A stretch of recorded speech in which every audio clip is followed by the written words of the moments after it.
The problem that I found when I was scaling was new services slowed down the growth of my company consistently.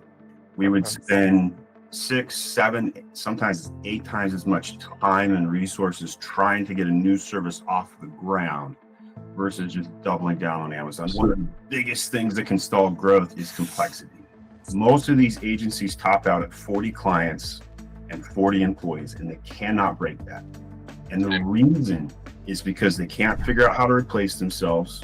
They can't figure out how to scale and use leverage. What I have found in business is the longer I've done this, I will go create a process without any outside influence.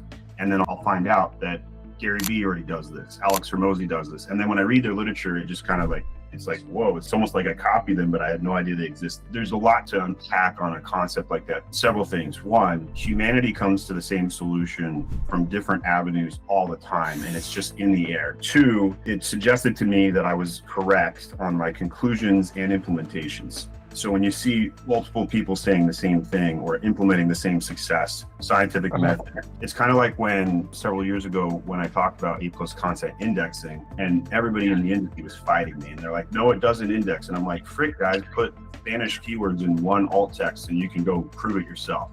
Scientific method. Content gen, this is the easiest to grow. It's the lowest cost of all of the rest of the acquisition models, and it's scaled fastest. So if you're ever wondering if you should shoot that extra video, the answer is always yes.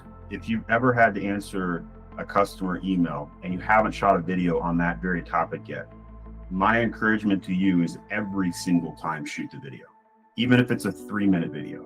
So if one customer has that question, how many other customers might have that question? Thousands of them. Okay, that was the key to my content strategy. I have high ingenuity and I have an idea every minute. But systems and frameworks are faster at execution than idea gen. So if you create a rule set for yourself, such as every time I get a question from a customer, I shoot a video, no matter how niche it is, your content gen writes itself. I use an acronym called QAQAC, QAC, and it stands for Quality Assurance, Audits, and Checklists.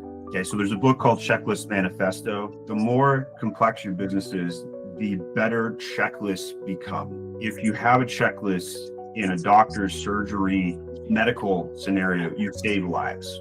In an agency, you save clients.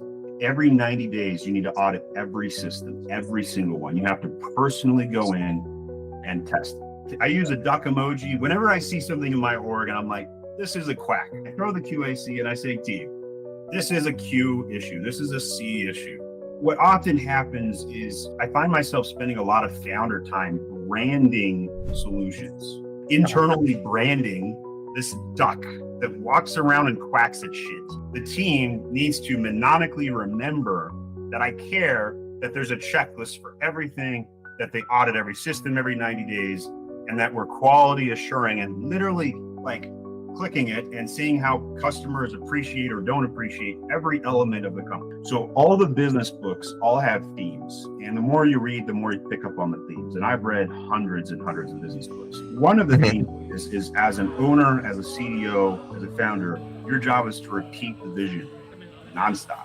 Write down what speech you want to give your company and keep track of that. And what you're going to end up finding is every quarter, you're going to give the same speech. But when you give that speech to the team, you're going to pick up on something. You're going to notice something. They're going to be like, oh, that's interesting. I didn't know that. And you're like, I've given that speech 3 times already. And it's simply because you are in the clouds and they're in the weeds and they cannot see your big picture vision.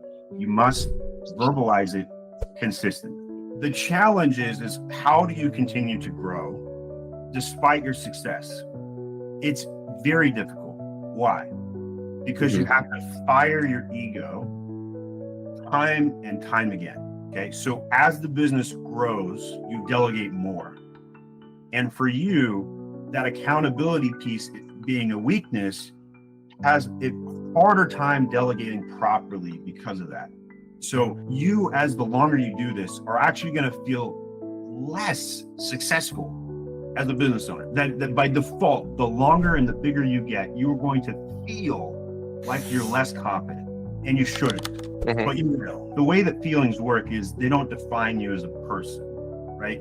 What defines you as a business owner is what you do after that feeling. And so if you can build the right habits to, when I feel like this, I do X, and you build a system where you just follow the rules, you will prevent mistakes and you will get better.